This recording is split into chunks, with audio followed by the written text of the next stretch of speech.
Hanggang gabi mga lods. Ayan, gagawa tayo ng yung bahaw. Papakain natin sa mga kambing. Hindi na sila na ipapastol kaya rice na lang kakainin nila.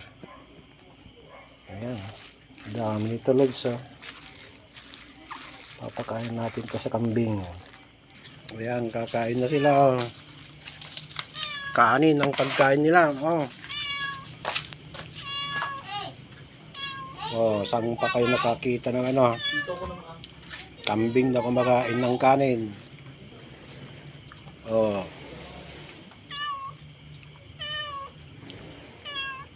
Nagsawa na ata sila sa damo. Basa kasi yung mga damo.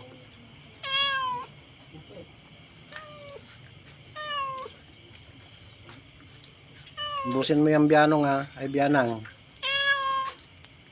Biyanong, gusto mo data?